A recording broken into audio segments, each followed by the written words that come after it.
बिस्मिल्लाहिर्रहमानिर्रहीम व्यूअर्स, इस लेसन में हम ब्लेंड की टूल को डिस्कस करेंगे। ब्लेंड की टूल के लिए हमारे पास कोई भी शेप, कोई भी ऑब्जेक्ट या टेक्स्ट का होना लाजमी है। तो मसलन मैं एक रेक्टेंगल यहाँ पे ड्रा करता हूँ और इस रेक्टेंगल का कोई भी कलर में, कोई भी इसको कलर दे दें, आप फिल कलर इसका चेंज कर दें और इसकी एक कॉपी बना लें, इसका कोई और कलर दे दें। आप ये कर सकते हैं कि इसको थोड़ा सा रीसाइज़ कर दें, इसका साइज़ छोटा कर दें या बड़ा कर दें, इसमें कोई मसला नहीं है। साइज़ मैंने छोटा कर दिया। यहाँ से आप देखेंगे हमारा जो टूल बार है इसमें हमारे पास ब्लेंड टूल का एक ऑप्शन पड़ा हुआ है। इस पर क्लिक करेंगे तो जैसे हम क्लिक करते हैं हमारा जो कर्सर है, एरो जो है माउस का, उसके साथ आप देखें एक छोटे छोटे 3 रेक्टेंगल बने हुए हैं और उसके साथ एक सर्कल बना हुआ है जिस पे एक क्रॉस का निशान है। इसका मतलब ये होता है कि हम ब्लेंड की टूल में जा चुके हैं, लेकिन ब्लेंड की टूल एक्टिवेट नहीं हो सकती।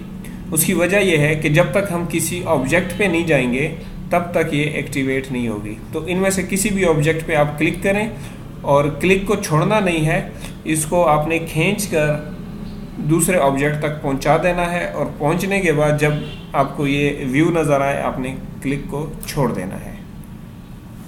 तो आप ये देखें कि इसमें हमने फर्स्ट ऑब्जेक्ट और सेकंड ऑब्जेक्ट के दरमियान में ब्लेंड के ऑप्शन से एक इफ़ेक्ट डाला, जिसकी मदद से उसने बाय डिफ़ॉल्ट इनके 20 ऑब्जेक्ट्स ऐड हो जाते हैं जो हमारे पास यहाँ पे मौजूद हैं। अगर हम चाहें तो इनको बढ़ा सकते हैं या इनको कम कर सकते हैं इन बटन्स की मदद से। अगर आप चाहें तो डायरेक्टली भी इसको चेंज कर सकते हैं। इंटर प्रेस करें तो आप देखें कि फर्स्ट ऑब्जेक्ट सेकंड ऑब्जेक्ट के दरमियान में 1 2 3 4 5 ऑब्जेक्ट इन्होंने मज़ीद ऐड कर दिए हैं। इसी ब्लेंड की टूल को हम किसी टेक्स्ट पे अप्लाई करते हैं। मसलन मैं यहाँ पे टाइप करता हूँ पाकिस्तान। इस टेक्स्ट को थोड़ा बड़ा कर देते हैं, इसका फ़ॉन्ट चेंज कर देते हैं। यहाँ से थोड़ा सा मैंने एरियल ब्लैक का फ़ॉन्ट लिया है ताकि हमें वाज़ेह हो जाए। इसका कलर चेंज कर देते हैं। इसकी एक कॉपी में बना लेता हूँ। अभी आप चाहें इस बार हम इसको थोड़ा बड़ा कर देते हैं टेक्स्ट को, फ्रंट वाले टेक्स्ट को, और इसका कोई कलर में चेंज कर देता हूँ, इसको येलो कर देते हैं। तो यहाँ से आप आए ब्लेंड की टूल पे क्लिक करें और जैसे हम टेक्स्ट पे जाएंगे तो आप देखें ना, वो जो सर्कल बना हुआ है क्रॉस वाला वो ख़त्म हो जाता है और एक छोटा सा एरो बन जाता है। तो अपने टेक्स्ट पे क्लिक करके दूसरे टेक्स्ट तक उसको ड्रा करें और क्लिक के बटन को छोड़ दें। अब आप देखें कि हमारे जो टेक्स्ट हमने टाइप किया था, पहला पाकिस्तान लिखा था और उसकी कॉपी बनाई थी, कॉपी को थोड़ा बड़ा कर दिया था। इन दोनों के बीच में उसने ब्लेंड का इफ़ेक्ट डाल दिया है और अब हम इनके जो इफ़ेक्ट है उनको थोड़ा सा बढ़ा देते हैं। जितना आप बढ़ाते जाएंगे आपका जो ब्लेंड का इफ़ेक्ट है वो स्मूथ होता जाएगा और जितना आप कम करते जाएंगे आपके दोनों टेक्स्ट के दरमियान में जो इफ़ेक्ट है उसमें अगर आप देखें तो आपको ये यहाँ से नज़र आएगा। ये देखें, इसमें एजेस इनके नज़र आ रहे हैं। जितना मैं इसको कम करता जाऊँगा एजेस ज़्यादा होते जाएंगे और जितना मैं इसको ज़्यादा करता जाऊँगा हमारे इफ़ेक्ट में स्मूथनेस आती जाएगी।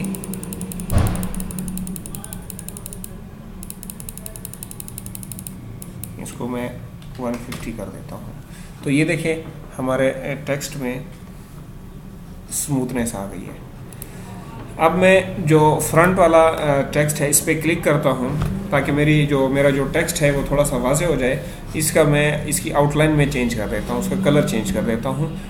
कलर चेंज करने के लिए, आउटलाइन कलर चेंज करने के लिए लाजमी है आप किसी भी कलर पे जाएं और उस पर राइट क्लिक कर दें तो आपकी किसी भी ऑब्जेक्ट की जो आउटलाइन होगी उसका कलर चेंज हो जाएगा। इसमें आप देखें ये हमारे पास शेड आ गई है एक किस्म की, और इसमें आप जो ऊपर हमने पाकिस्तान लिखा हुआ है इस पर क्लिक करें, जस्ट फ्रंट वाले पाकिस्तान पे, और इसको कहीं पे भी आप रखेंगे तो पहले वाला जो पाकिस्तान है जो हमारा पीछे पड़ा हुआ है वो अपनी जगह पे रहेगा, और जो फ्रंट वाला पाकिस्तान है ये हरकत करेगा, और इसकी हरकत से दोनों ऑब्जेक्ट्स के दरमियान में जो इफ़ेक्ट्स हैं वो उसके हिसाब से आते जाएंगे। अगर मैं चाहूँ कि इसको मैंने उठा के कहीं और रखना है या इसको रिसाइज करना है तो मैं पूरे टेक्स्ट को सिलेक्ट करूँगा, पूरे को, और इसको अगर मैं मूव करता हूँ तो फिर ये इसकी शेप में फ़र्क नहीं आएगा। और अगर इसको मैं कंट्रोल जी की मदद से ग्रुप कर देता हूँ तो फिर मैं कहीं पे भी इसको क्लिक करके इसको हरकत दूँ, इसको छोटा करूँ, बड़ा करूँ, तो इसकी जो शेप मैंने एंड पे रखी होगी ग्रुप से पहले वही शेप रहेगी, उसमें कोई चेंज नहीं आएगा। उम्मीद है आपको ब्लेंड की टूल समझ आ गई होगी और इससे क्या काम होता है और इसकी मदद से हम किस किस्म की शेड्स दे सकते हैं। तब तक के लिए अल्लाह हाफ़िज़, अगले लेसन में मिलते हैं इंशाल्लाह। अल्लाह हाफ़िज़।